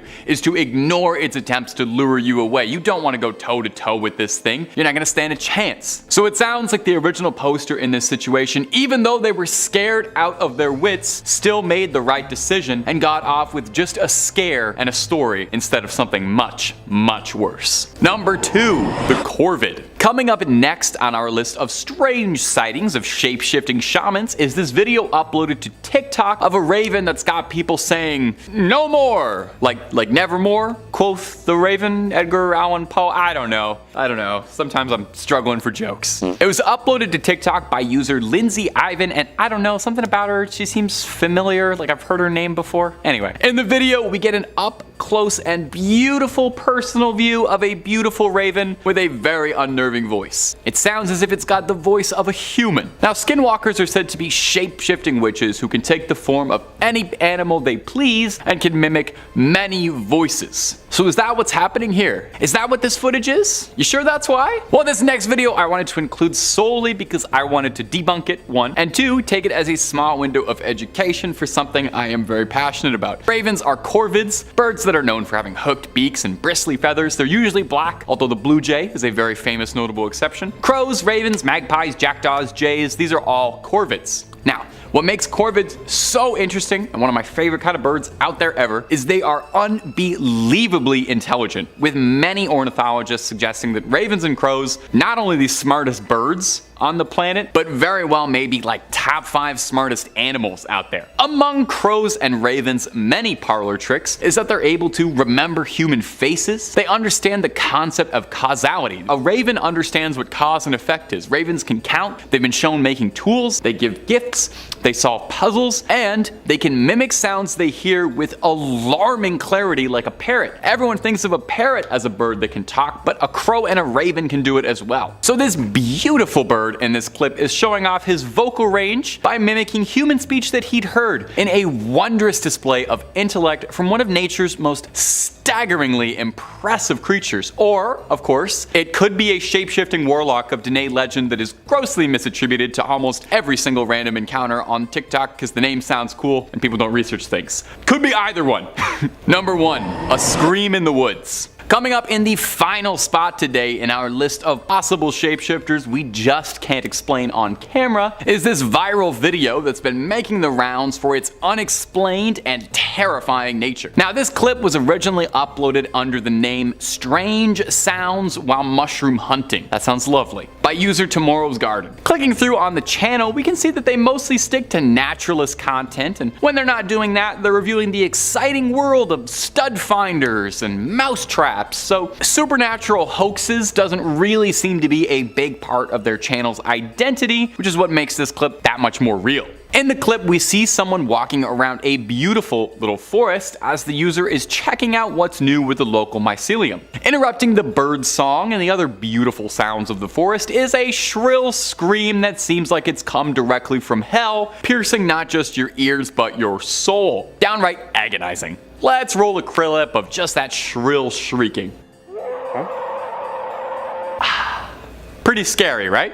Sounds like something that has crawled its way out of the depths of the pits of Tartarus and is deeply upset about it. Now, what unnerves me is how much you can maybe this doesn't make sense, hear a human scream inside the animal scream, if you follow me. The best part of this video, though, is that after the scream peters out, realizing that he's probably now hanging around somewhere where some sort of horrific flesh beast is lingering, he announces to himself very quietly, "I think it's time to go now." He says it so quietly and normally, it's hilarious. Unlike every horror movie guy ever, he just calmly decides to get out, and that's why he survived to upload this video, and Tomorrow's Garden, we thank you for it. Number 5, Mothman. We had to start with a classic. He was either going to be number 5 or number 1, and I figured we'd get him out of the way first. He's maybe one of the most universally recognized and classic cryptids out there. He's West Virginia's unofficial mascot, and he's as beloved as the Appalachians and buckwheat pancakes. You've probably heard of Mothman a bunch before, but do you know his backstory? You know where his legends and his legacies start? Unless you're a West Virginia native, maybe not, so let's shed some light on the Mothman, because he would probably love that. You know, he's a moth, he's drawn to it. Most Mothman fans agree that his first reported sighting was in the 1960s, 1966 to be exact. The story goes that a young couple, one Roger and Linda Scarberry, had been driving around at night when they saw a large creature whose eyes were glowing red, standing at the side of the road near the site of an old World War II munitions plant. Linda described this being 7 foot tall, muscular, with giant wings and nightmarish glowing red eyes. Upon being illuminated, the creature pursued them all the way to Point Pleasant. Now, one isolated sighting does not make a cryptid legend, so it was probably the repeated sightings that propelled our favorite moth into legend status. For the next few weeks, Virginians kept reporting sightings of a bizarre, large bird-like creature with glowing red eyes. On December 15th, 1967, the Silver Bridge in West Virginia collapsed, with several locals conspiring that the Mothman was involved and could be seen flying away from the crime scene. I always thought he was benevolent, just like a fun, I don't know, guy. I didn't know he did stuff like that. This is unwelcome news. Maybe it's just because we all like the idea of him so much. He does look weirdly cuddly, but Mothman is an absolutely beloved figure to West Virginia and cryptid fans all over. He's kind of larger than life, and it's easy to forget that the first initial sightings and reports of him was that he was a paranormal threat intent on harming humans, considering just how adorable he is now. He's got movies, stuffed toys, and even a festival in his hometown dedicated to celebrating our favorite freak. And if you're looking for more stories of freaks of nature, or the nature of freaks, stories too good to be true and stories too true to be good, well, we've got all of that and then some on Top 5 Scary. Click through, I guarantee you'll find something you like, and then subscribe and stay scared if you do. But hey, keep watching this video first, because we got way more cryptids to get through before we hit the credits. Let's keep going. Number 4, the Rougarou. Oh, that is so fun to say. Say that at home with me around. Rougarou. Oh, rolls off the tongue. Our next entry takes us deep into the swamps of Louisiana. Deep beneath the brush of the bayou, amidst all the flies, crawfish, toads, and gators, lies something sinister in the sunshiny Pelican State. Alright, I'll knock that off. I won't do that for the rest of the video. I won't torture you. The Rougarou is a centuries-old cryptid, a more Cajun answer to the werewolf. The name Rougarou actually is a direct link from the French word for werewolf, loup-garou, shifting over time. If you L to an R if you can hear it there, I don't know. My accent's not great. The history of the Rougarou can vary greatly, with differing legends and conflicting fables telling different stories of the beast's origins or motives, but it can all be traced all the way back to medieval France. Back in those days, a lot could go wrong. Lost crops, your livestock goes missing, your children go missing, your house burns down, all your investments in cryptocurrency go up in smoke, and all your apes get stolen. Any number of terrible things could happen to a French medieval peasant. And when that would happen, instead of cursing out or lashing out at the sky, you would blame the Rougarou for your troubles. It's very easy to pin all your problems on an imaginary werewolf. I do that all the time. I stub my toe, I curse out a werewolf. Villages would capture people who they believed to be acting strangely, or even sometimes just somebody who lived out in the woods, and pin all the blame on the village's problems on them for being a werewolf. So unfair, the discrimination werewolves receive. This tradition of blaming an invisible werewolf for your problems led to the Rougarou becoming a fixture in legends passed down from French Catholics, mostly about behaving. Stories would be told of how if you didn't behave, you didn't follow your parents' rules,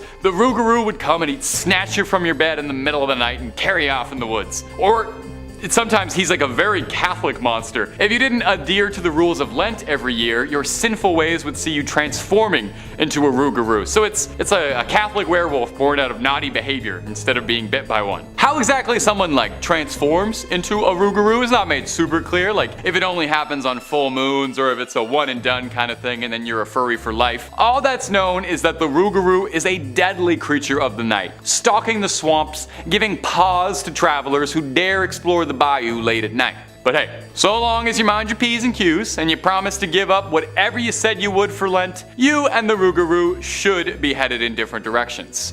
Hopefully. Number 3, skinwalkers. This one is a very popular cryptid online, and you've probably heard a great deal about them before if you're a fan of this kind of thing. But the term does kind of get thrown around a lot and ends up describing all sorts of things that might not be super accurate. So let's take a look at examining some of the history of the legend and where it stems from. Skinwalkers are apparently like really viral on TikTok. I wouldn't know, I gotta be honest, I try to really limit how much time I'm on that. The skinwalker is a creature of Navajo legend where it's referred to as a Yi Naldushi, and please forgive me if that's pronounced incorrectly. It translates to by means of it, it goes on all fours, referring to their tendency to walk like an animal. Navajo witches and skinwalkers go against traditional Navajo values and are seen as the antithesis of their core beliefs. As well, it's worth adding, legends of skinwalkers and Navajo witches are not particularly well known or well told outside of indigenous communities, and some indigenous advocates and groups are not the biggest fan of their folklore and cultural history being made into fodder for ghost stories. Animals commonly associated with skinwalkers are coyotes, wolves, foxes, eagles, owls, or crows, but skinwalkers are said to be able to have the power to assume the form of any animal they see fit. Now, a variation of the legend surrounding the creature is that they're able to extend this ability to taking the face of a human victim, which is extremely scary. Some legends say that skinwalkers gain power from a victim's fear and that they prey on those who are afraid. And some state that looking into the eyes of one will cause your body to seize up, overtaken by the fear, where it will then attack you. On TikTok, as I've come to understand from some very intensive research and definitely not just goofing off at my desk watching TikToks of cats falling down on my phone, is that skinwalkers are popularly thought to be a creature imitating humans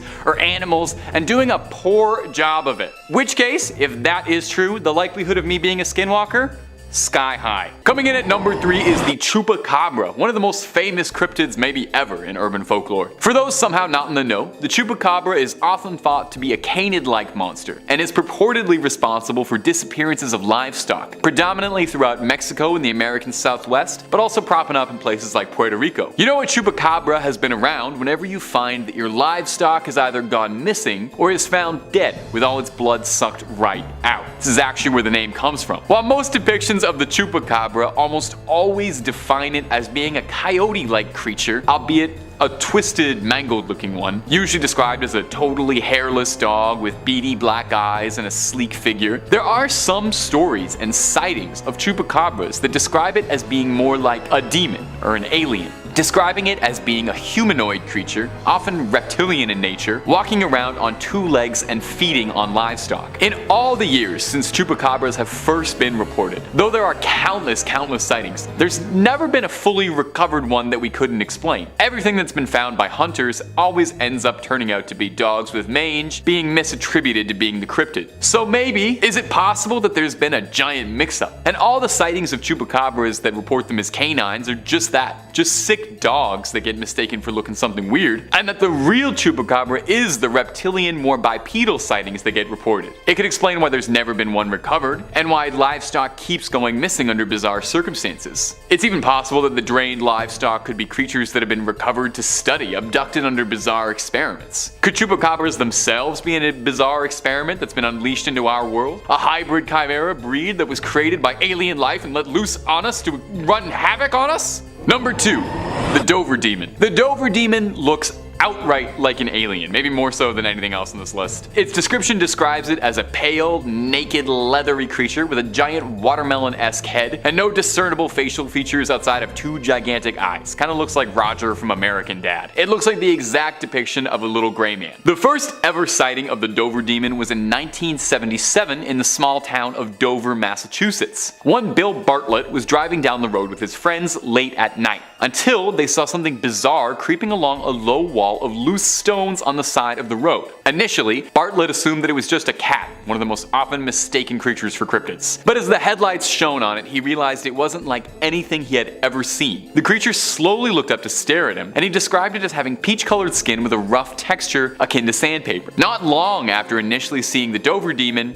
it disappeared almost into thin air. The creature vanished. It's been wondered, actually, by cryptozoologists after this sighting if perhaps the creature had some sort of camouflage ability or some sort of transportation ability even. Given the extreme resemblance to little greys, the alien most commonly described as being the ones responsible for most abductions, could it be possible that the Dover Demon was something scouting out, a creature looking out from above the stars? Could that possibly explain why the creature was able to vanish so quickly? Was it just a remarkably sneaky little fella? Or is it possible that it was technologically advanced in some way or being backed up by someone someone else, who beamed it on back to whatever ship it came from. And finally, at our number 1 spot is the Flatwoods Monster, a creature that has long since thought to be alien in origin, and not a cryptid as some have said. The Flatwoods Monster was first sighted in West Virginia because of course it was. Everything creepy is in West Virginia. West Virginia is nothing but beautiful, the most picturesque mountains you've ever seen in your life, and horrifying monsters all the way down. John Denver forgot to tell you that part in them songs. The Flatwood Monster was described as being 10 feet tall and roughly 4 feet wide. It's described as being more mechanical in nature than it is organic, kind of a Darth Vader deal going on. Its most notable feature is its giant head with 2 gigantic glowing eyes, described as either bright red or bright green depending on who's telling the story, and it's got a giant cowl in the shape of a spade behind this big orb, making it look like a big weird alien vampire. Its body was armored with thick vertical pipes, and it's got spindly little arms. The first ever sighting of the Flatwood Monster was in the 50s, 1952 to be specific. 3 boys saw something flailing out of the sky, hitting the ground nearby. The boys went home, and one of them told their mother that they thought they'd seen something fall from the sky, maybe an asteroid, and they wanted some help to go check it out. Always a good idea to ask permission from your mom first if you're gonna go check out an alien. Stranger Things kids would have saved themselves so much trouble if they did that. They gathered a small search party together, you know, just in case, and the group gathered and sought out the farm where the object landed, and eventually made their way to the top of the hill, where they saw a large ball of fire and reported smelling some mist that was making their eyes burn. A person in the search party then noticed that there were 2 bright glowing green eyes that were floating around in the trees, and he flashed his light to unveil what was hiding in the dark. They were then treated to a full view of the Flatwood Monster in all of its horror. The creature then hissed at them and flew upwards into the night,